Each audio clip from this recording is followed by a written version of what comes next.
Oleh khir tu zong zong te Isua Krista mingin jibe kan bu le veka chu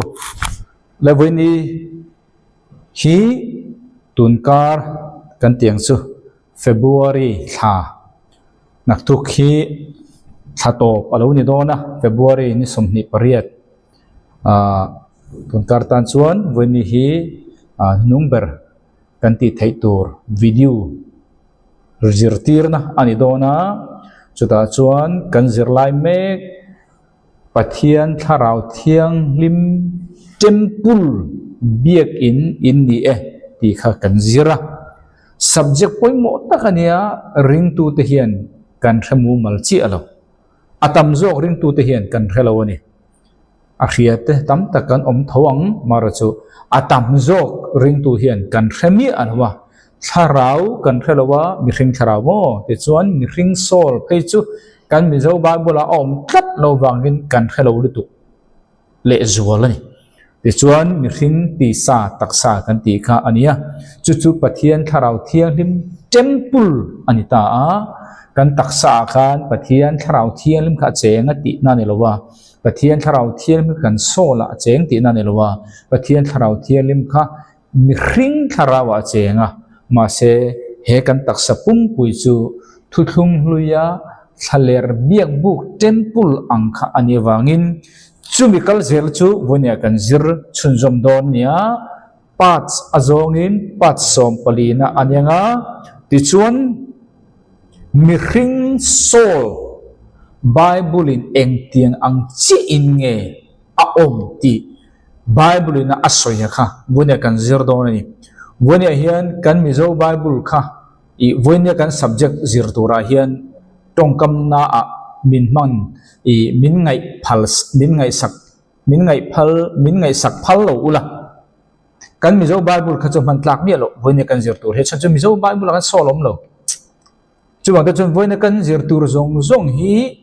kan mizo Bible tel mi lo na zir thai ma se Bible a chuan om si ni chumi om je chu Old King James 16:11 a oma kan mizo Bible kha kan man me ki isir chuan a om zia akal bang chu rianga ma se athumal I mumi adon lo ni chu chu lo ni ta ha engpon ni se vonia hian Saul Bible in engtin nge asoi ti kha kan zir dona ti chuan kan nungkara khan pat som pathumna khan kan zir to a Saul chu khoya nge ate kan mizo Bible om lo wang hian thil tharvia wa kan ngai mai theya boinen ring tu du tak ta u ka cha du chau chu mizo Bible hi mizo te hi Bible ziak tu kan ni lo ti ha kan thriat anga ya ale ling eng mo za chong ale dung chau tu kan ni wangin Bible kan thriat tur tak tak ani chuan a Hebrai te a Greek te kan thriat kher khangai lo ma se sap tong ithiam chuan Old King James 16:11 hi iti chuan hei hi chuan khowele idam chung imamo ai tam ta hen om to chumi tal chu base in mizo Bible hi ichir thenong uchu te lo chen kan mizo Bible hi mizo te Bible ziak tu kan ni lo wangin alet ling chong tu te kan ni anlet ling tu ten an mu dan le an khriat thiam dan kha tam tak an soi bel le an soi bo te om ta a chu vadem lam ni lovin ani phung kan soi ni chu wang ta chuan I voina hian Bible a om lo ti ang chi phe chu mizo te hian soi tam lo tur kan ning khria chan chu ke ni mizo Bible om lo kha Bible om lo kan ti pop pop kha kan huai sen hle thi ni ma se chung ti ang chuan huai sen dan kha phim khur ila Old King James 16:11 te base in thil tak tak phe chu ikal zelang uti kha ka in cha du ni ro se le vonia chuan Saul kha Bible in tinge soi ti kha kan zir dona kan hnunga chuan pat som pathumna chuan Saul lo pian dan kha kan zira heta hian kan zir to mani se kan fia the da bia sein ta hian mi hring chu kan lo piang ta hian mi hring chu kan lo ni ta a ta hian mi hring o chu mi hring chu tharau anaya Saul ania tharau anei Saul ani mi hring hi Saul kan ni te chuan taksa kan nei boka chu mi Saul chu wena chuan Saul chu kan sir soi tum ani wangin Saul chu khoi le khoi tanga lo omatanga lo piang nge ani Saul lo pian dan kha kan zir to a pathian tharau atanga local mi hring tharau le mo mi hring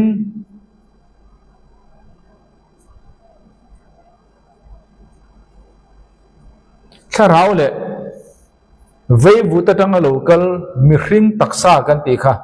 mo mi vei vuta tang local mi hring taksa he mi pan ni in kopian sol hi asiam ta ni chuang tak chon he sol hian nu le pa angin mi hring tharau le mi hring taksa kha apian le murna nu le pa ang ni nalai kha an ewangin an mi zia pani kha keng tela chuwangin tharau ni phunga tharau ania mi hring tharau chu ni tina lo tharau chu thi theilo ani ang bokin ni phunga tharau ani piabak a chatuan mi ani le ta a chu mi hring tharau apa atangin kan tiang chu anu atang polo da ta la eng polo ni se chu lai tanga ni phunga nature ala kha ania ti chuan taksa chu ni phunga tanga ani phunga chuan mit le ka le kha tiang zong zong ruang am ane ang khan e sol hian ni phung pani ane ko pani ti kha kan zirani tharau mi hring tharau atanga ani phung chatuan mi ti chuan tharau ani bok mi hring tharau chu ni lo ti chuan taksa atanga adon ani phung taksani phunga kentel ruang am aneya engkim akha na le nuam engkim akha a feel thaini ruang am ane ni ti kha kanzir to bokani chu tak sol chu nangma keima kan ti fo hi anita a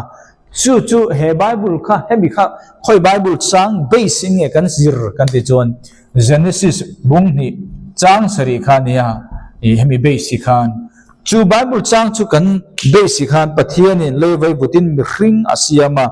anara chuan nun na tho chu athalu ta ti chuan mi hring chu sol nung alo ni ta ti kha old king james 16:11 a chuan ani ta ani chu ta tak chuan hei hi vonia chuan karon tar langdona na kinzel apo kan man du do na wangin hei hi kan mu thei tura kan da hei hi mi hring tharawa ka da o apol hi mi hring tharawa ni ti chuan hei hi mi hring tharaw kan tenge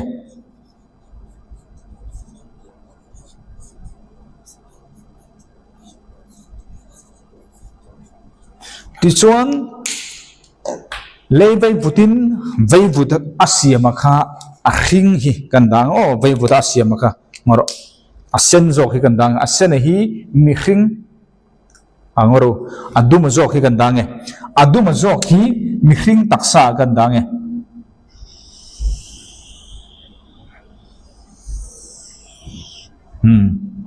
pon se abial dan te molo po ni mai thea min thethiam don nia hei hi mi hring taksa chu alo ni ta aduma hi ti chuan anara chuan nun na tho nun na kan ti taka kha bible dang te en chuan enge ani kan ti chuan mi hring tharau alo ni ta a emo mi hring tharau chu nun na ati taka kha chu nun na chu mi hring tharau ani wangin a hring hian i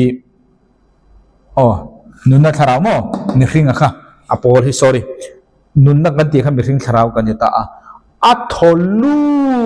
tho kan ti taka kha pathian tharau thiang lim avan ni le a ani le iti zela khonga bible cha iron ti dona chuwang voinia kha kan subject puini loving mi hring zirchian na ti video ran pan ka siam to ta khan bible cha na hebran en ka da vek to chuwang voini chu kham mi kheto te i kalle le na a chau khan kan ngai o ti chuan an a mi atholut atho ti ta kha hebra chon vaya phap pha avanita a chuda chon pathian tharau thiang hip anita a hemi a hring hi pathian tharau thiang lim kan da ang hei hi pathian tharau thiang lim a hring hi pathian tharau kan ti mai nge ti chuan mi so ba la chen mi hring chu so nung alo ni ta a hi ta ni ulking chema chuan mi hring taksa le mi hring tharau indaya lo in ko padang chi khan i enge lo piang ta kan ti chuan sol nung kha alo piang ta ni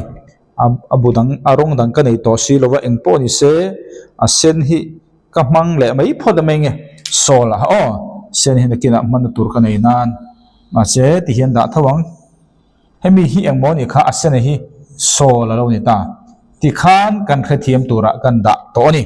ti chuan he soul kan ti hian kan zir to chuan intellect antia rilru ti po in hriat ani ti chuan emotion ante feeling ti akhar bo akhar hriat ani ti chuan volition ante volition no volition ti chuan will du thana zelen ti hriat ho kha hemi soul kan ti hian apathum khan a omani chung te chu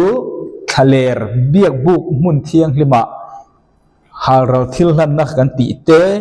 khonwan pasari kan ti te chang kan ti te khan en veka kha makar zirle huna chuan alokal tura ngai la voinia chuan he soul kan ti ta ka hi bible in eng tin nge a om ati ti kha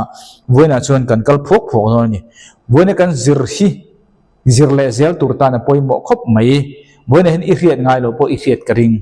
chu ania mar chu zirtir na ani wang hian i hallelujah pe pop pop na tur kha a om lem lo mai the then ka tan chuan mar chu tiang zirtir na hi kan lam chia thei mi alo pathian thua thuk taka nget taka ding tur chuan zirtir na idong mumal lo chuan khilem khi chem len ang ring thu chau kan nia tia om mai khani ole sol hi bible en ting azir asoi ti kha kan kal don ni ka thu don o min lo khratiam ro le pakhatna chuan sol kan ti kha nge kha sol kan ti chu nangma ini kan ti ka ngoro kan soi fele lok pathian hian mi hring tharau hi a piang thar ani mi hring tharau hi piang thar mi tam tak chon piang thar po kan thalo kan taksa hi ti piang thar kan tuma zu in pa khan zu in to lo chawa khan piang thar kan da kha do tani zu in pa khan zu a in to lo kha aswal katina ni lo nia piang thar ani awangin zu in to lo ngei tura ngai na khami kha apian thar lo te na ni lo piang thar khami kha ni seng chon oi khowela hin ring tu lo zu in sa in lo an tam le tu chuman ta chon piang thar kan ti chu i thara wa kha piang thara ti chon i so la kha chan dam mi no oma ti chon i taksa a hi tlan ni no oma ni kha khap kan khiat bel le turani khami ni lo re chon i kan fu thai lo kha kan khiat angai le vonia chuan chu sol chu bible chuan aswal thei te vonia ka soi to angkhan keini mizo bible ka chu vonia ka soi tum zirla hian aman tlak ni alo ka di kha eng mizo bible po mangro old king james 16:11 keima le lin kan ti do nek nge min lo hrathiam ula alo chu ka ni chuan chumi ne na in te khin chuan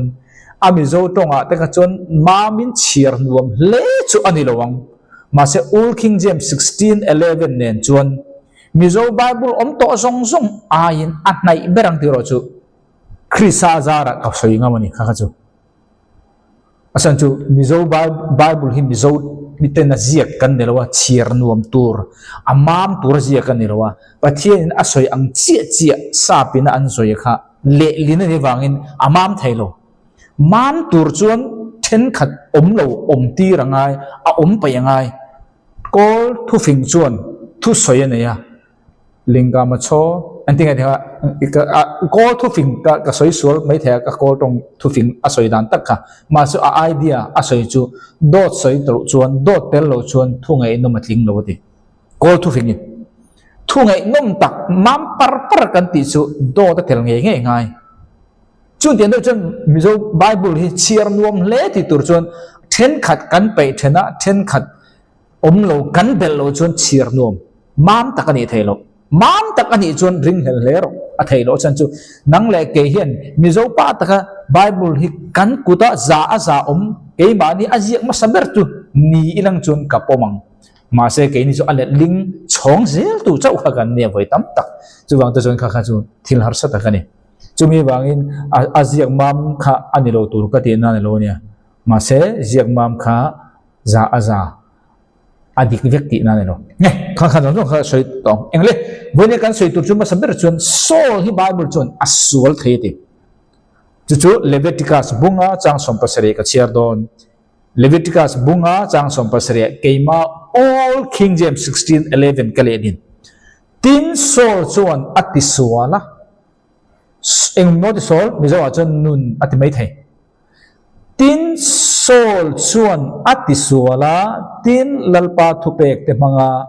ti ni tura khap anni ti heng thil te atanga eng angpo ati sual chun ani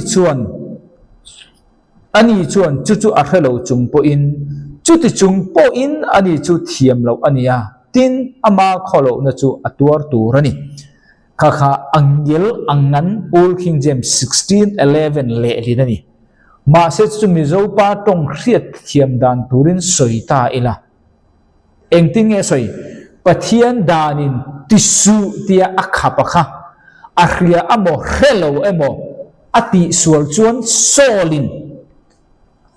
amo aphurang tinani tuna kan chiar jong kha chuan ta chun kha ti khan Bible kha jiak tai la tuna ka soyan khan kan fi ang tro ma se dot ta kan don achan chuang bang mo engin nge tuna ka soi khan ti sual ti po chiang don lova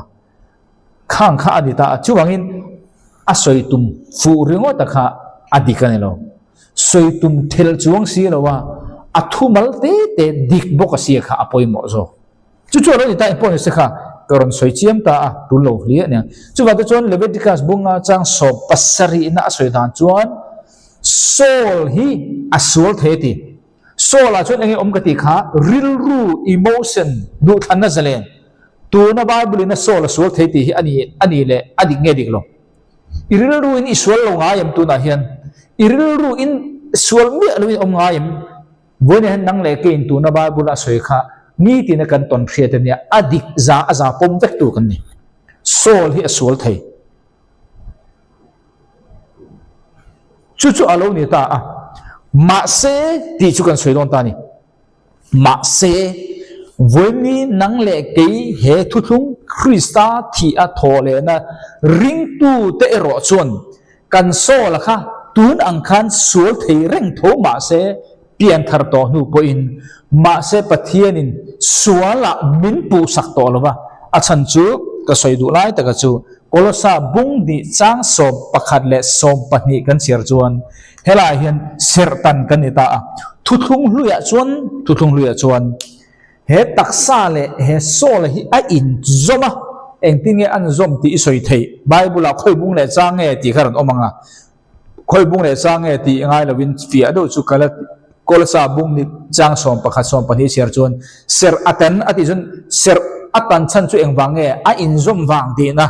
a in zom lo chuan atan biala tu lo chuwang ta chuan Kolosa bung ni chang som pakhat tang som pahni i chiar chuan Krista sertan na chuan kutte ni lo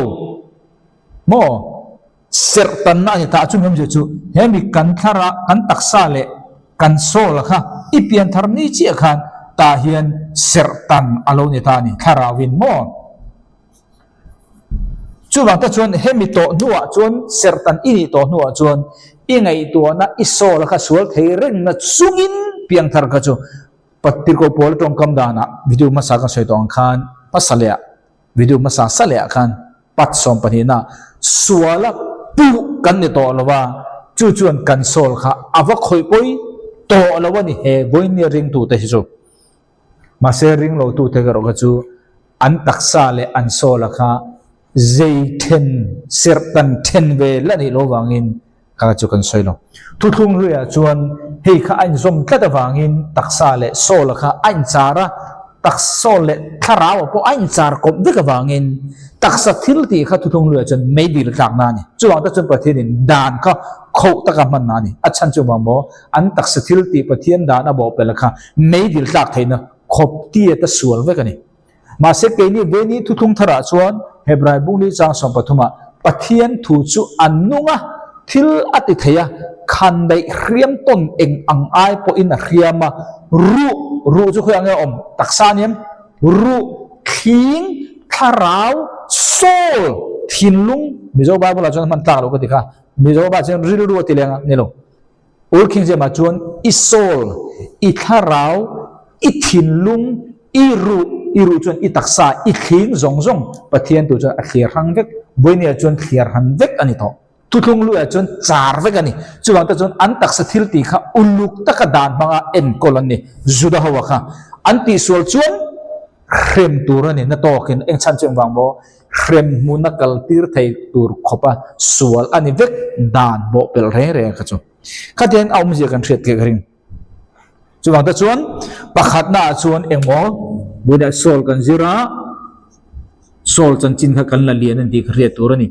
sol kha nge asual apani na chuan sol kha sol thei mo kalate bunga chang som pasari kan share to ti chuan mika bungruk chang sari om bi hing tha chu a entir to che ani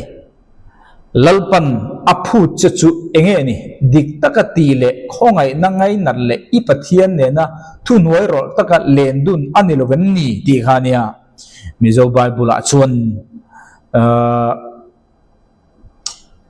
tuna kan mizo bible a kha chuan boine kan soi so la kha pakhat ma kan hu talawa enge kha bible chang ron chiar na chan po kha lo ang tuk khan ji thei ta ni kan mizo bible tang chuan ma se sap koron chiar ramange Old King James 16:11 Will the Lord be pleased with thousands of rams or with 10,000s of rivers of oil? Shall I give my firstborn for my transgression, the fruit of my body for the sins of my soul? Mizo wa chuan tinga ti kha o mi hring tha chu en tir to chelal pana phu chu enge ni dik taka ti le khong ai na ngai na le pathian ne thu noi rol taka len dun kan la sual nge ni don ma se kan soidu taka chu sa ba chuan the sins of my soul ka soul sual na ti kha omani mika bungruk chang sari mizo bible chuan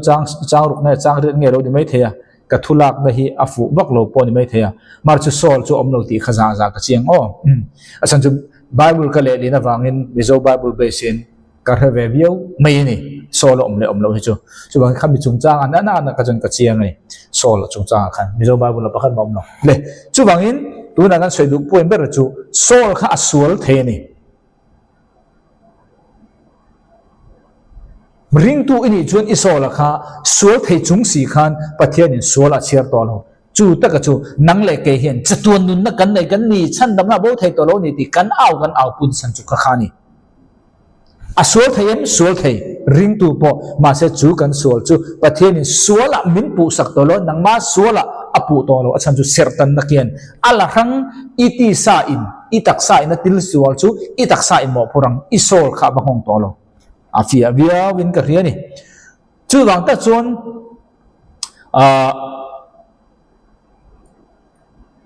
apani na sol kha chu wang ta chuan ring tu in thil sual lo ti khan eng ti kan ti don thil sual kan ti khan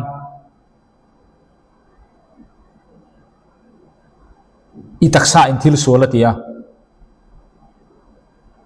isol in thil sual tia suala chon pu chu kan ni to lo I taksa in sual ti ka chu I taksa in tur don khan maya isol kha bak khoi poi to lo wa chu da tak chuan ring tu in ingai to na a khan thil sual mo isol khan thil sual ti in mo I taksa in thil sual ti mo en tinge kan om dan tur Krisa awa ngai dam ini to na kha in rimai ngunang chumi ani lo re reng chuan sual ti anga in ngai na khan sete da kongka a hona chu chuan I taksa le irilu zong po kha thu zo kin sual lama hi thei che chu wang ta chuan ni tin mai ngai dam kanita lalpa ni sala khan chung ti chumi re lo tur ni ka lo re la aba poi em nang min ngai dam to wang I so kres sam lom thu ka soi che iti kha a khami kha ingai thalo pon lalpa ni za mi ka rel ka sual ni min ngai dam ro iti chu vele ngai dam kani to wang lom thu ka khila che a khoi po lo ni ro se idu zo khamang ro poi mo chu sual ngai dam ini kha in riat kha poi mo ber jok choni chu chuan nun thiang lima ni tin hroi chawin kan omang le apani na chuan sol chu engtin nge a om kan ti chuan sol mizo bible tle min asan chu kan tong hi atle ma wangin sap te a in tong kan tlak cham wang ania chu le lin na hian bible le lin na hian ma ni po dictionary ka siam chop khang hai ta ni tu an ka mu chu chu mizo akhan om si lo ma se sa ba khan om bok si a om lo anga kan de chun bakhat ma kan thre fu thei lo chu ma ta chun dictionary po ka then chu ma ni in siam chop khang hai ta ni theological term mo chu ma chun sol chu khana chu sol thaya pani na chu nge kan ti chun ransom sapin ransom an tiang ai mizo dictionary a chun en la ransom ti chu lei sorry kan ti khani kan na puisa purem ku nga chon atia ma se puisa kha ani tur chon isu khrista khan puisa in min lei le bok si lo wa chu wang ta chon ransom sapin atia kha ke chon tlan na man ti ka da ta ni purem ku nga chon tlan na puisa tia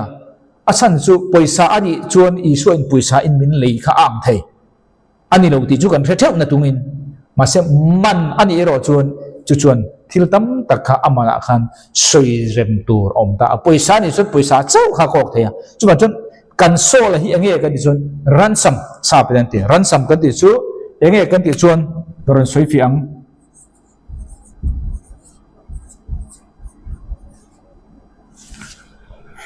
ransom ni ta mo kan so la hi sa pa chuan ransom a oma ransom ti chuan enge omle kan ti chuan redeem omle a mo an ang lu te ka soi fiam asadu aron kalbek don tho chumi nuwa chon atonement omle a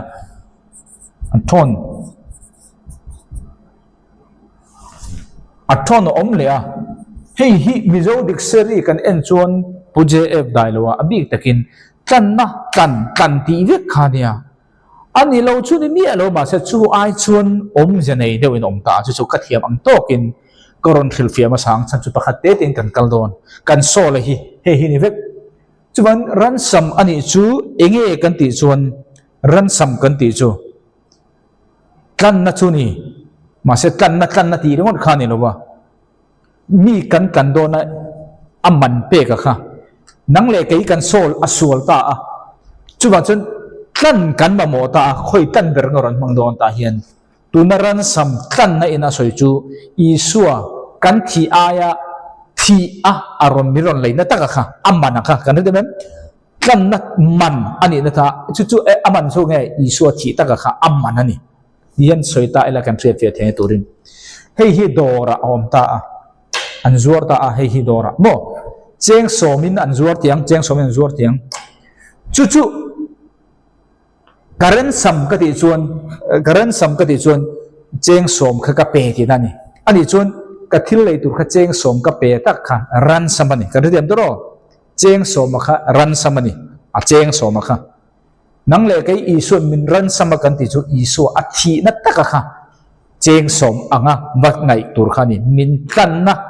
man ani na chu isuan nun na athi na khani kan riam garing ti chuan redeem ati taka chu enge kan ti chuan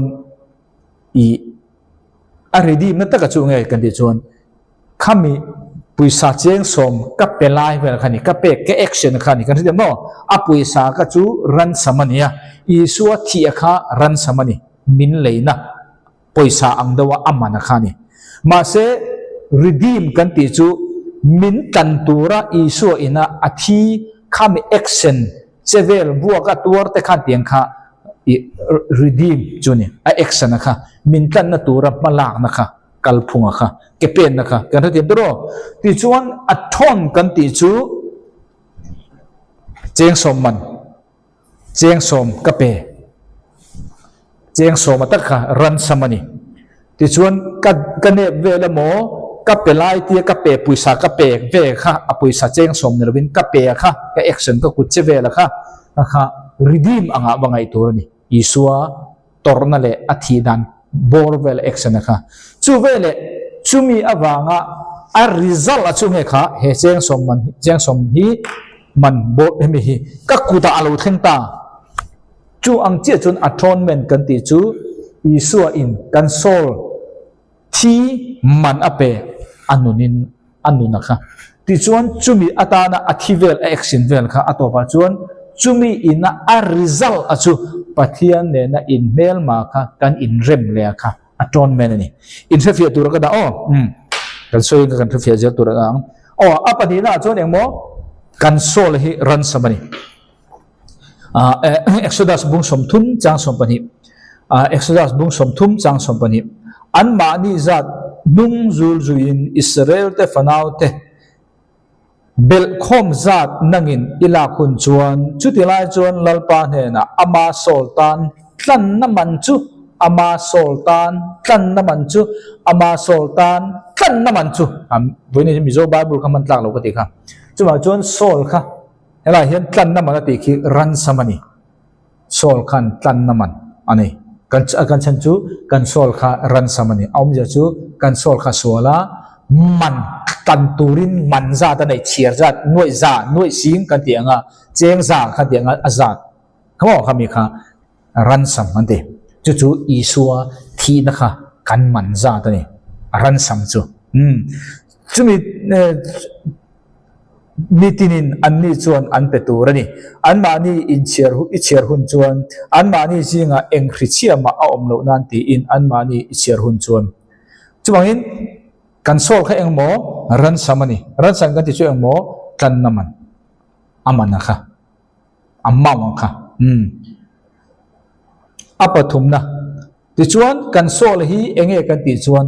redemption redeem ani le ta redeem chu kan thria mo tuna khan redeem kan ti chu isua in athi kha aran sam azat ania chiar zat aman chumi man petura isua action athi dan vel ator dan vel kha akhar dimanita silfia da ni chu kan chuwangin kan sol hi redeem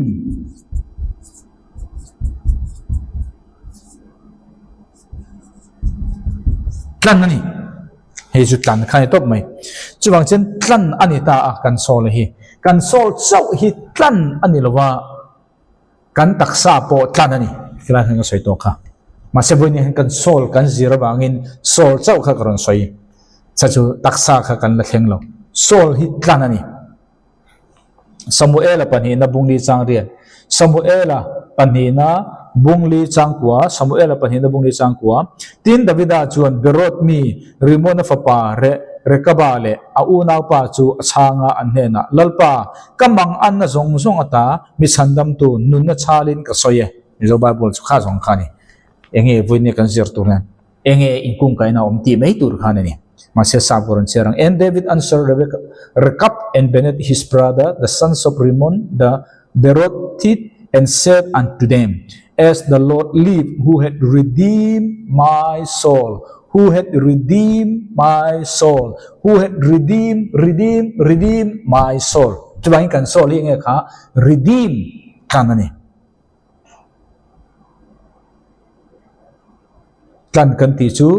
khul ti khani keini Malaysia chana fia khop mai police min man chuan khul kan ngai khul kan ti chu redeem khani tlan cheng za ani lo pole zanga ani lo pole sanga antia kha azat kha ran sammani nang le kei kan solin ati suala sual man chu thi na ni ta kan man chu thi na kha man kan man ani isuaron thi chu ran samani chu vele nang le kei chu khem mu ta redeem tan kan ni kan fe in kan ding Sam somli le pa kwa chang som panga sam somli le pa kwa chang som panga kema ulkin jem le ne wangin engma soinga lo he chu nima sala ka sol ero chu pathianin tlan thilti theina atangin atlanang nima sala ka sol ero chu pathianin than thilti theina atangin atlanang pathianin enge tan don ka kan sol kha than o thina khoi angai tur chu atim thina khan khan tur aneya ma se pathian kan sola kha chumi laga ta atlan อามาทีนะอินกันมันนะจูอีสัวทีนะคานี่จูเรนซัมกันติจูมีเรนซัมมันอีส่วนมินเปะมินอเปะกวางินนังเล็กไอ้ข้าคุลชัวกันนี่ตารีดีมกันนี่เฟียตอกขนาดนั้นที่ส่วน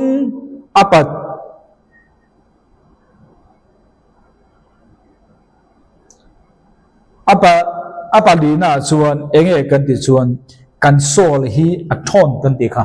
mi zo wa chuan kha a thon kan ve kha ni chuwang in sa pi kan si angai ta ni chu kan thiam ang to kin mi zo in karon thil fia le ta don kha nia chuwang in kan sol kha sol thei bible in sei chuwang kan sol kha ran sam ni isua thi na kha kan manani ti chuan isua in a thi na wangin nang le ke kha krem mun ta min kan min khul chuak ta ni a ring tu piang te chu ti chuan chumi awang chuan pathian le nang in nel ma to kha isuan phut ape a chumi awang chuan nang le ke krem mu ta chan damin kan oma chumi awang chuan nang le ke kha pathian in remin kan om tai chumai atonement ka ti chu hemi man pek le kan ni awanga a result kan do na kha atonement ti ina asoi tu machuni in rem na ani ber mai atonement kan ti chu in rem na engwang mo ransom man pe kan ti tak hitam takin ngai dan kan nei thaya kan suala amman kha tu ne na pek tur nge pathian ne na nge pek tur setan ne na ti kha mi tam takin kan boita setan ne na kan sual wanga manakha thi sual man chu thi na kan ti kha setan ne na va petur angin then katin kan ngai setan he kan ti lo mangai lo setan ne na man pe kan lo kan sual man hi pathian ne na zo kan ni achan chu pathian ke kan ti lo mangai chu ma ta chon pathian ina aphu ta kha isu in min ti lo tin sakta a chu nang le kai khul chua kan lo ni a khul chua kan ni wangin pathian en mel ma kha in rem le kan lo ni a chu taka chu bible tong kam chon atonement ti khani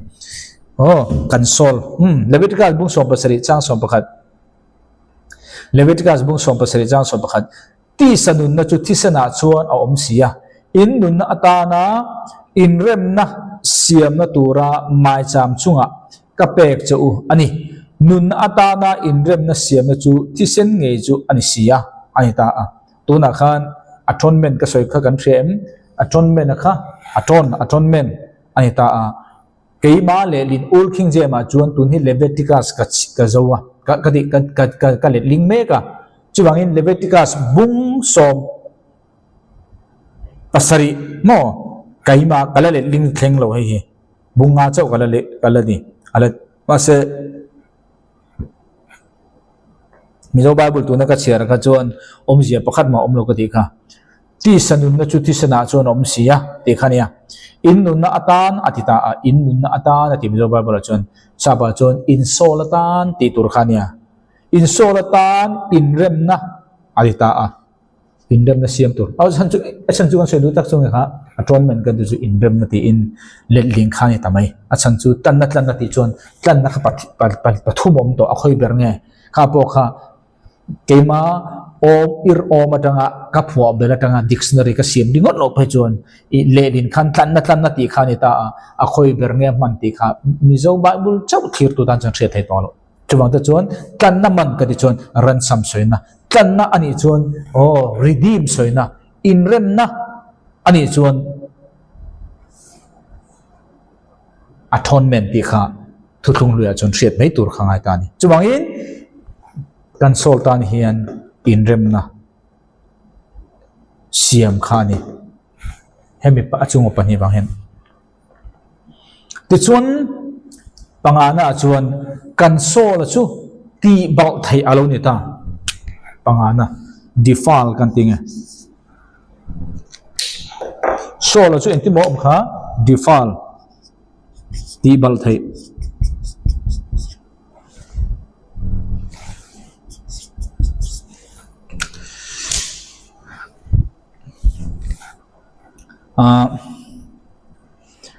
Isaiah bung som nga le pathum chang soma Isaiah bung som nga le pathum chang som Mizo Bible Koran Chiam na sang ni ma sela lalpan ani chu vuak thitling adu reng ani atina tange ya anun na chu sultan thilhlana iman patika achitha chu amuto anga adam chung ni te chu atisayang lalpa du zong chu akuta lo thing a omang ahita a Mizo Bible a chuan sol pakhat ma kan mulota ni sa Koran Chiarang yet it pleased the Lord to bruise him. He had put him to grief when thou shalt make his soul an offering for sin. He shall see his seed, he shall prolong his days, and the pleasure of the Lord shall prosper in his hand. Ita a. Tichuan,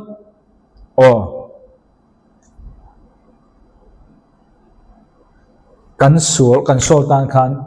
in thoina mo thilhan khangai ni engwang mo abal kadawangin engtin nge thuthung hluya chuan an sol hi ati bal kan ti chuan na china ka soi to thuthung hluya chuan an taksa le an sol le an mi hring spirit kha in char ve kani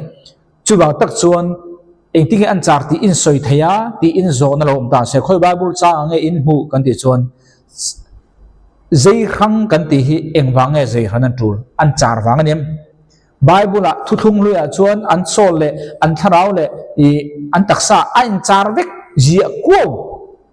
I mulawang ma se thuthung thara a zai khang ati chuan engwang nge zai hana tul I thluak khatle min han mangla thil an in then kan ti chuan an om khom wang ti na ni ana dem om khom lo a then theilo chu ang ta chuan ser engwang nge ta hian thuthung hluya hian taksa le sol chu a ser tan kan ti chuan a in zom wang ti kha chiang ta ni chuan retiam tro chu bang then kha chuan thil hi kan du stika Bible om lo te kan tinga Bible thil tam ta kha a om ngai lowa a soi zonga langhal mai khom ta ni pathian chu mangai na ani kan ti khan ale lam zona soi tel ngai mi lowa aza dik om ngai chu pathian in tu ma holo ti kha a soi thengal mo kani pathian chu mangai na ni pathian in mi zong a mangai pathian in mi zong a mangai a kan ti rual khan pathian in mi zong hi a holo ti Bible direct in omni alo ma se pathian mi zong a mangai kan ti ina atong le lama thuak klem han chu tel ngal chu pathian in mi zong a holo ti kha aking tel ngal kan rediam tro khan tiang do chi khan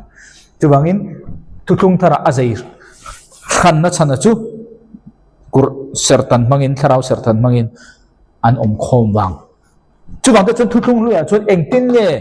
chu an sol chu an ti bal kan ti chuan nang le kai chu na chi ka soi to kha voin ni thleng po hin kan sol chu sual leng tho ring lo mi ka chu soi tur om lo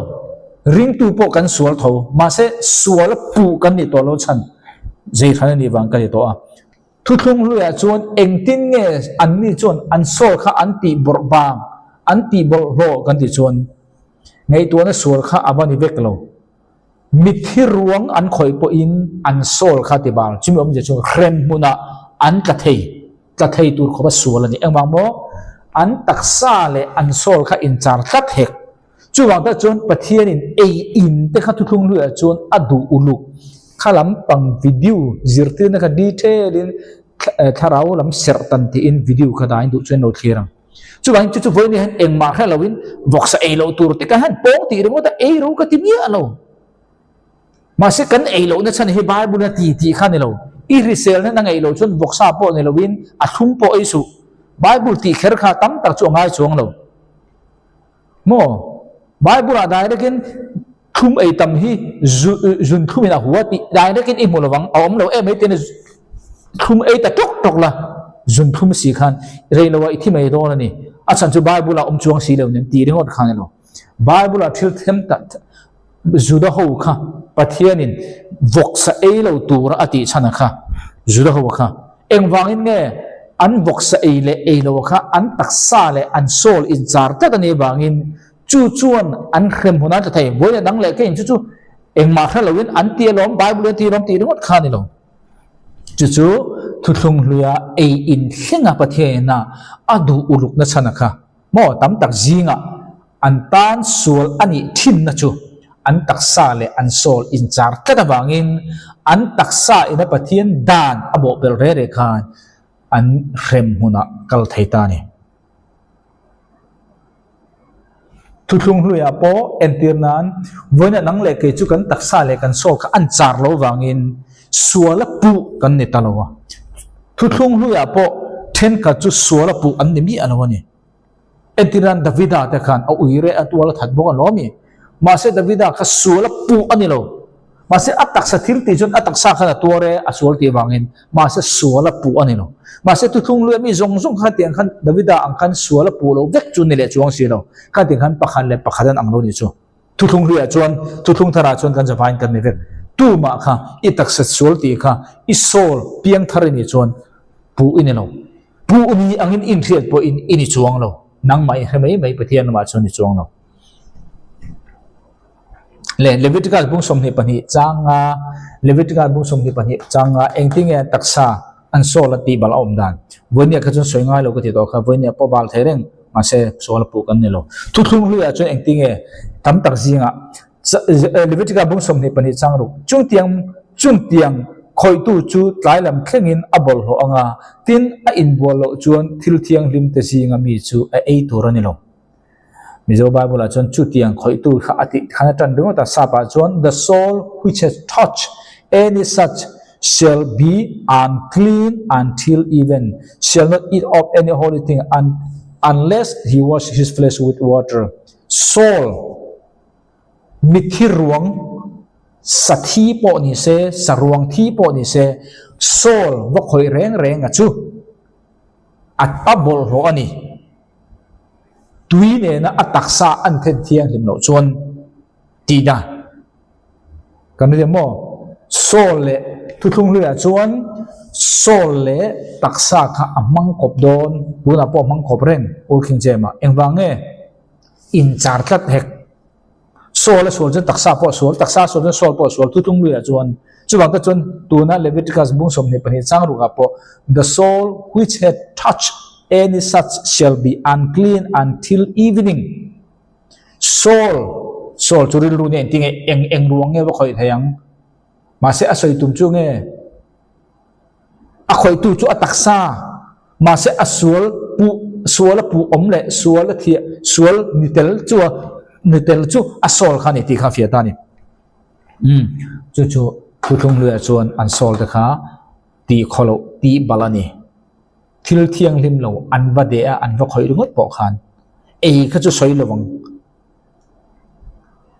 a khoi rungot po khan an sol bol ho ni khoi lo tur thiang lo lalpana siam to re an va khoi chuan an taksa in an sol kha rem huna tangal thai an thi chuan chuang ta chuan pathian in phu ta ni an taksa kha ti thiang lim tur den atile tan taksan thiang lim chuan an sol kha thiang lim le nga ni voinia hin itaksa involve fai piat khan isol thiang lim teo lo chu tian ni se kol ho ki ni inbol an tei malituk then khan ring tu tam tak ai an thiang lim jok mai thei pathian mit muwa taksa thiang lim na kha thuthung lui anga sol thiang lim na ang tur ni se chu ni si ro ni voinia chuan mo ole aparuk na chuan kan sol hi pathian ku ta o mani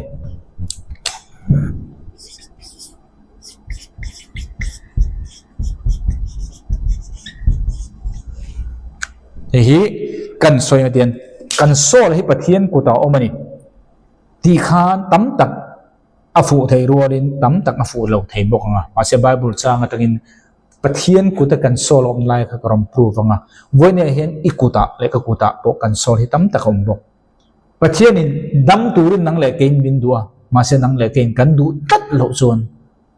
setenan kan du lo namang khan hun lo te a kan thi thei bok ma se nang le ke chung tiang du mi lo lal pa du da nung kan ni ero chon inun na le kanun na le ka sol chu lal pa ku da om kan tiang dro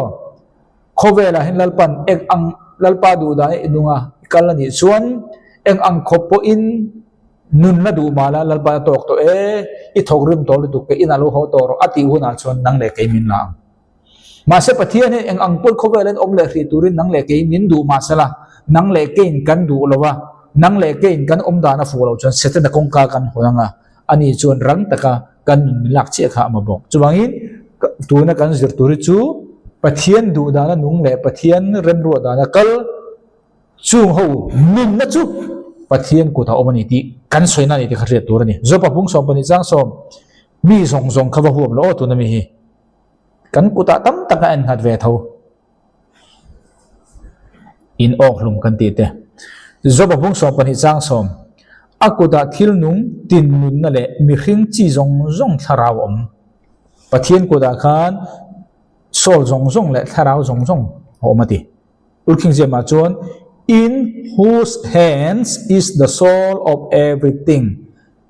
thil zong zong soul akuta oma and the breath of all mankind mi hring zong zong te tharau om bokati chuwangin pathian kuta mi hring thil zong zong soul oma mi hring tharau po om vekani chuwangin nang le ke hi khowela hian dam thlel viau winal pa rong po bol nuam ti viau po ni ila lalpa na to ka ti huna chon min seng mayam chu mi rual che chon nang le ke pathian khowelen dam tir min la du viau ma sala nang le ke in setana kongka kan hon meu si chon setana na hun lo puya kan nun na alal ve mai the bok khala inkar kha ejat thiam tur niang le zoba bung som ni pasari chang riat zoba bung som ni pasari chang riat pathian ngai sak lo tan be se na enge om pathian in asak chu ma atharau alak si chon saping ro cherenge for what is the hope of the hypocrite though he had gained when he take away his soul pathian in a soul alak si chon enge om zia om chuwangin pathian ala kan ti hian kong tam takin om thaya pathian in zopa atir thei a rem kan ti kha kong le lama chuan pathian in direct in zopa kha natna le har sanna penelwin pathian hum himna atangin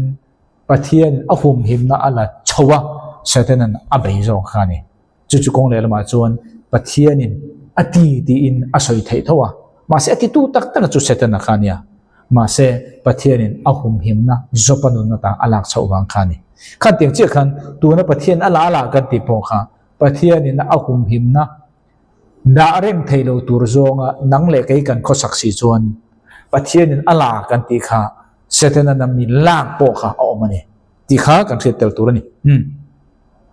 zoba bung som thum pathum chang som priat zoba bung som thum pathum chang som priat ani chu thana liam lovin avonga anun po khandai laka boral lovin sab he keep back his soul from the pit for krumong ne lo tangin a soul chu hima and his life from perishing by the sword mun nama tanga anun po boral lo turin pan avong him em po ni se pathian ku da kan sol kho mani ti kha kan soi tum chu ni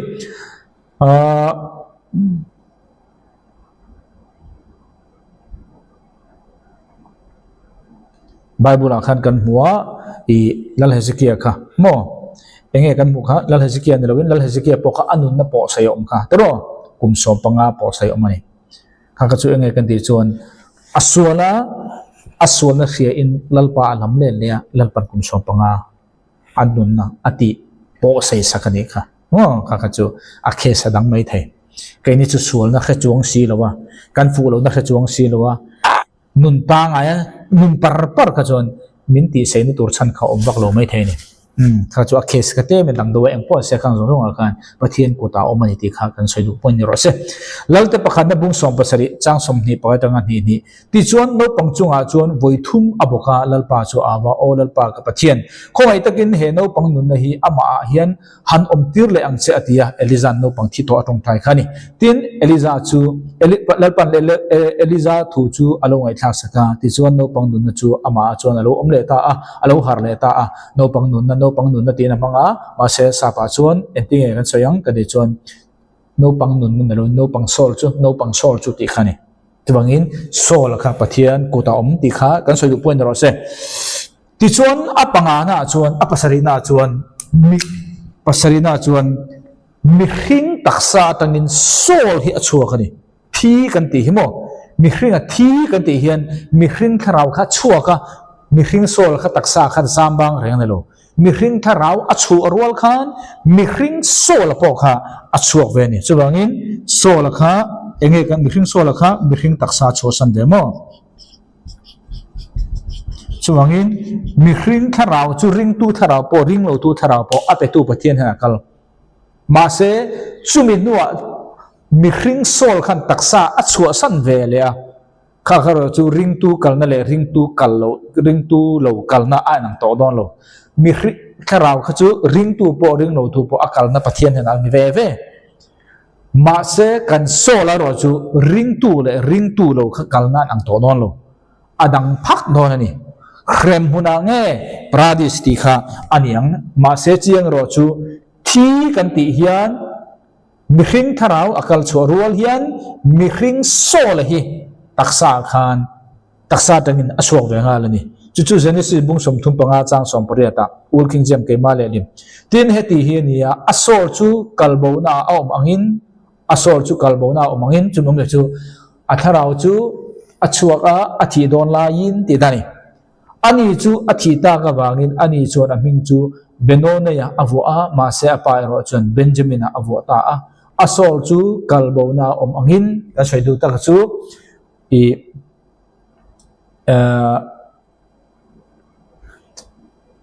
sokopa du pui kha li ai u nau kha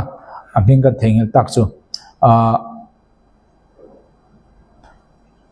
fa nei don khan mo Benjamin nei don khan asol kha achuak tep to chu ma chon afa paming kha asatani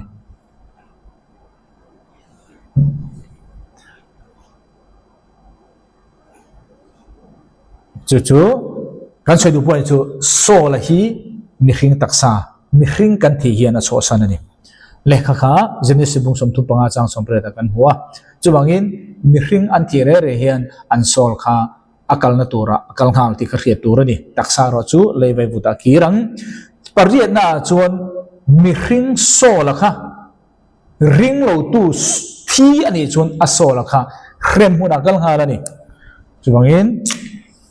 pariat na chuan goes to hell kan tinge khrem huna kal ngal sol kha ring lo tu ni chuan ko Bible chang kan mu kan Sam som paruk chang som Sam number som paruk chang som ka sol chu khrem huna inu chua don lok awangin ka sol chu khrem huna inu chia don lok awangin imi thiang lima hi troi ral na mu iphal don lo wangin chu ja chu mi hring kan thi che hian ring lo tu ani chuan asol kha khrem huna kal ngala ring tu ani chuan asol kha pradis kal ngala ni mathai bung som chang som ni le pariat tin anni taksa ti luma ma se so tu lum thailo tu chu lau su la ma se khrem huna so le taksa ti borol thei tu ero chu lau zo kan chu chuwangin so la akal kan ti him mi hring tharau ne lo mi hring so la ni kal ni ti kha pakhat na kan thria tur ani apa kuana achuan mi hring so la hi ei convert kan ti hi kan rem convert kan ti hi piang thar kan ti maya ma se adik taka chon ti dang lamamo ti tur khani chuwang sa pin kadang o convert kan ti hi ring tu atanga Christian sa khodanga tanga Christian rin na dik taka lo lu thi convert kan ti piang thar kan ti tongkam kan man chuan tharau chau ani kan ti kha chuwang convert kan ti hi ke ul king James 16:11 kalia chon ti dang lam ti in kada piang thar ti kan da chun tharau ni sio sol chaw ania convert che i sol hi Buddhist ring tu ini na tangin Muslim ring tu ini na tangin Ramhoi ring tu ini na tangin Hindu ring tu ini na tangin Krista thole ring tu ini in thak taka kha convert kan ti chuni ta chu Bible om ta ni chubangin ti dang lam ting kada ka sam som pakwa chang saria chuan sam number som pakwa chang saria chuan lalpa dan chu afam kima sol ati dang lam thin sol ati convert thin tu na convert ti dang lam kan mana hi sol kha tu na convert kan mana hi enge kan ti chuan ring lo tu ni na sol atangin ring tu ni na sol in tha kha soina a convert kan mani ti chumi rol chuan nakina kang zir tura ring lo tu so la hi nakina la dang lam don nang le ke ring tu so la chu tu na ipum ro ang chia khan thole taksa ne chatuanin ki thei to ri omanga ring lo mi te so lo po nakina a tho velenga helaya adang lam thei kan ti ang do hian ma se me dang lam ne chu in ang si lo nakina chuan bible na soi angin ring lo mi te re re hi nakina chuan chatuan khem huna lal thut pha war ma ro re tu zo chang pa ta kan ti don nge wom sa pi na wom ma ti hi an chang don ni chu kan zir zel tura tel ka kan thengai don lo ring tu tam takin kan re don lo khem huna om lo ti te kha ne bo ra mai tur ti te kha kan nia chung tiếng tan phải chuông tu the bible kha ani thei tho ni don ma sen di box si kha ni chu bangin kan soi ni le tu he so la hi ti dang lam the ni tu na kan zir ti dang lam kan soi hi ring tu lo watanga ring tu ti dang lam kha ni puisa in ka pe changa e budi si tangin ring tu ron lu ro ti khan so la ti dang lam lo kha kha boi ne kan soi ni lo krisa thi na le tho le na ring tu dik tak ani chia khan asola hi ti dang lam ani nga khremun culture tangin van culture kan tian chu pradis culture sola lo ni ngal khami dang lam na kan soi chimurwalin ring lo mi te po nakina an sola hi changpat angin wom angin rule angin kan dong nge rule hut kan dong nge an la ni don chatuanin chu bible om kan zir zel tura ma se ka kha hun rai ni kan soi mai mai sam som nga le pasari chang khat sam som nga le pasari chang khat o pathian kalama za nga yang che kalama za nga yang che ka sol hi nangma chuan a in ha awangin ani ni ka sol hi tinge ti kha nangma chuan an ha wangin chuwangin sol hi ange ati kha a ring thei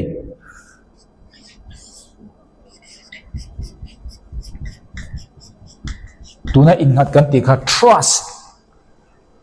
sol hi an a ring thei sol na rin thei wang lom sol hi chan da mani na chan chu bang sam number som nga le pakhat sam number som nga le pasari chang khata chuan o pathian kalama za nga yang che kalama za nga yang che ka sol hi nangma chuan a in nga awangin nangma chu a rin che awangin ani i than nuai hlima te chuan ka hum him na ka siamang heng van nuai na te hi akian ma lo chuan chu wangin kan sol hian a ring thei trust my soul trust in you ti khani sapa chon in hatin ganda ring ti po kha adik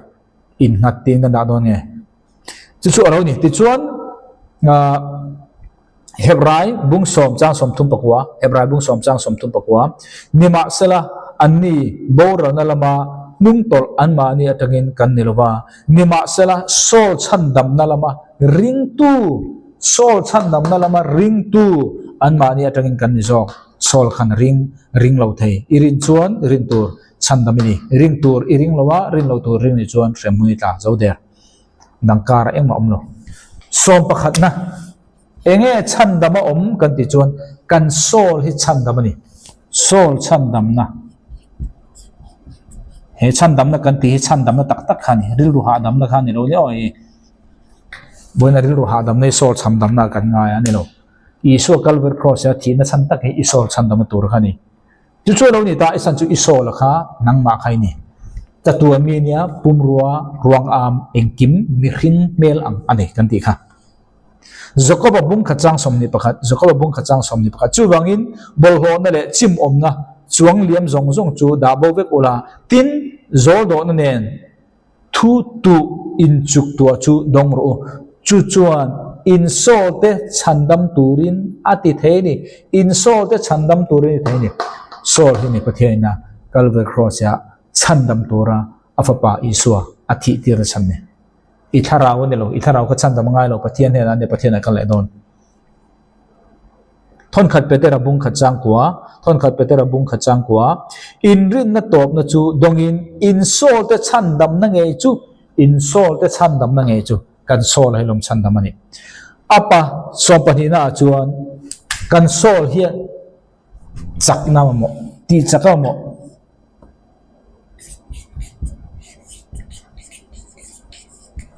kan sol chak lo chuan kan tharau chak lo ngal sam za som thum pariya chang thum sam za som thum pariya chang thum ก็เอาเนี่ยข้านั่งเงินมิช่างตัวก็โซลาเฮียนจักนั่นเองตีจักกันนี่ตัวอันนี้ก็โซลาเฮียนจักนั่นมังตีจักกันนี่ตัวอันนี้ตีนักขันก็โซลาเฮียนปะเทียนินบินตีจักกันนี่ตีนั่นนี่อาจารย์จูโซลค่ะจักน้ำมันโมโซลจักโลจวนที่หลังตรงส่งขัดจักโลอีเบย์ตรงนั้นเรื่องตัวตั้มตักกันโซลจักโลวางเงินเบย์เซนนุ่งกันในโลอินโอลุมเทกันดูจูเลสาเทกันอินเอ็งวางอโมกันโซลขัดจักโลจูกันโซลจุคุยตั้งเงจักนับดอนตัวอิมิคริงทาราวดังคัน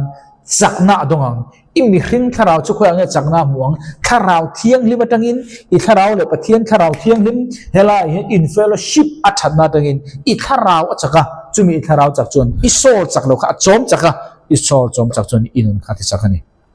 FSC บุ้งทุ่มจางสมปรุกะ FSC บุ้งทุ่มจางสมปรุกะอันนี้ชวนนังมานีอาวูรังเจ้าตีอินอามาโรปุยนะเฮาสังนังเจลินจักนั่นเองข้าเรามังชูริลำมิริงจูตีจักนิตูรินชูริลำมิริงจูตรงกันตีข้าโซลมิริงทาร์กันตีจูตรงข้ายิสุคริสต์sorry ชูริลำมิริงกันตีจูตรงข้าชูริลำมิริงอีข้าเราอีมิริงข้าเราวะข้าอีมิริงข้าเราวะข้าปะเทียนข้าเราเที่ยงลิมมังตีจักตัว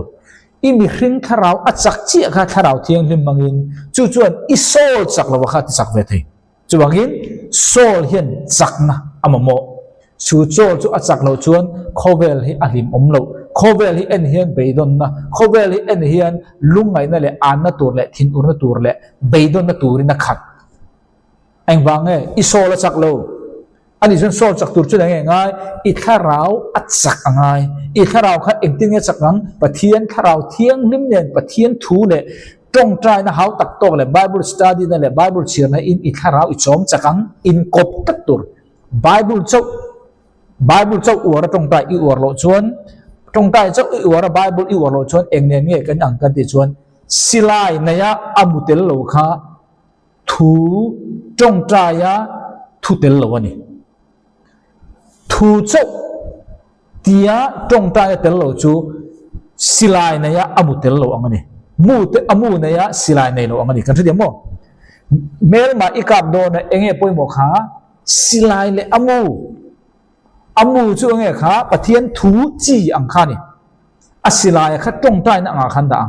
อาปนีขันจันขบังไงตรงใจนี่แหละปะเทียนถูกขันจันขบังไงจูบังอินBible ง่ายสร้างหรือว่าปะเทียนทูง่ายสร้างหรือว่าตรงใจในอ่างเราอมฤดูนักข่ะกันนักลังรำหวยข้อสักไทยจงลีเรื่องตรงใจไทยอาจารย์จุอีตรงคำค่ะ Bible เตลเราเนี่ยชวนมูมัลในเราอีตรงรำหวยอีเก่ารำหวยทุเปจุชวนตรงใจมีตั้มตักเองวางให้อันฟันเอาเตะเอ็นต้นตัวประคัดมากันหัวเราว่ากันติชวน Bible ง่ายปอยหมอเราตรงใจหรือมดอวดปะเทียนถูง่ายปอยหมอเราค่ะอีตรงใต้ตำโตเลยปะเทียนทุ่งไอปอยหมอเราดิจนรำหวยถูอีเปตมาอินุนาฮาร์สันในตกตำเดียวเดียวบังอีตัวเลยฟาดขึ้นจวดจะอัปปะดีขันกับโกงไงเราประคัตเจ้าทำเชื่อสุอัฐิโลสอมปทุมนะเข็มวานักกันเดียวจูสอมปทุมนะจนโซละค่ะวานักกันนี่วานักกันเดียวจูปราดิสพอนยังจูTirgopola ka kan sia toro tir thon ni gorin bung som pani chang ni thon ni gorin bung som pani chang ni kum som le kumli anita krisami ka kheta a taksa emo ka soi thelo taksa atangin anilo emo ka soi thelo pathian ne ria chung tiang mi pakha chu van thum na thlengin lak chawani tirgopola ka van thum na lak chawena oma ma se taksa inge ahelo tirgopola lak chawm khan ataksa chu khu ta leya achan chu bible la entaila he taksa hian van hi lo thailo chu ban kan taksa hi athilo ani po in rapture thangin ti nang lamang ina san chu ni achan chu he taksa ti sa le chen hian van na lu thailo ki ta khian chu ban kan tirgopola khan van thum na lak chawni ai nge lak chawni ang ataksa tel lo asol ani chu mi om je chu tirgopola khan hrang thailo khopin atak sang atel nge tel lo hrang thailo khop khan van thumna om khan van thum na khana sol kha omani chumi omni chu mi hring kan thi che hian adam ten athi kan ti asol le taksa an then thang kan mu mai mai athi aten ka sol le ka taksa hi an then thang ti an the theilo tir ko pol tang khan kan mu lom taksa in nge om a hrelo taksa lovin ma se asol chau kha van thum na om acha chu taksa kha kal thelo ani chon bible atu thung hruya i eliza to kha enok to kha o an taksa ti dang lamin om male anni chu boini thlenga ron kir le turan ne lowa tir ko pol chu lo kir le turan ya wangin taksa ti dang lam taksa kha ne lowa asol cha ola a asol lo kir le taksa nakina chuna thi thota kan su the kan ri tiam tro thu thlung luya mi thiang lim kan ti lak chho ni ho ang kha ti dang lam an ni wang nakina nang le ke po rep char huna kan la dam chuan khan tiang khan kan ni don kan revia tur dang atop na ber chang som a som palina sol hi ne tu nyang u sol ne tu kan ti chung e ring o mi te sol ring tu te ni tu ra siam khani win sol sol ne tu ring lo mi te ring tu siam ti na khani soi tum chu ma se khati khan ziak tai la ani lawa sol kan zira sol hi it ne ang uti khani thu fing te bung som pakha chang som thum tu fing te bung som pakha chang som thum Old King James ke ma le ni mi fel ra chu nun na thing ania mi sol ne tu chu afing ani mi sol ne tu chu afing ani ring o mi te ring tu ni tura an sol min tu khrisa a khoi tu chu mi fing ani te nang le ke mi fing kan ni kan duam ni du chuan ring lo mi te ring tu ni turin i ne ang u chuma te chuan ring lo mi te ring tu ni tura ne tur chuan kan nung chang te poi poimo pathian tharau thirim long sang khamda thang atul lo ne lo khang poimo lu tu ma se chumi rolin i om dan le ko om dan ka mi in min ei lo chuan i thu soi le ka thu soi kha eng ong khopa tha pon chan min ei lo ani chuan mi tam tak khrem huna nangma awang le keima awang kal pha thai achan chu awang mo i thu soi kha dik rek ma se inun dan le ko om dan kha min ei lo zo ani wangin kan thu soi oi lowa chu chuan an sol kan ne lowa an kal lo na tur khrem hunan kal thai ole chu ma te chuan to berna mi fing ini duem ring tu zong song te na kan mo phur na chu ring lo mi te sol hi ring tu ni tura ne tu kan ni pathian ni min du ni bone ke ni mi zo ko ran de all ko khan chon chu kan thil tum ber te si ngami ni kan focus ni ring tu zong zong in kan thai ang zong zong tang in ring lo mi te ring tu ni tu ni siamang ring to tu te pathian thu le khrisa an ko kan chom chakanga disciple zirtir te ni turin kan cherang chu chu ani le kan jor tak zong zong te mangin ngai thatu telal pan tharmal som cheu chu ro se kalome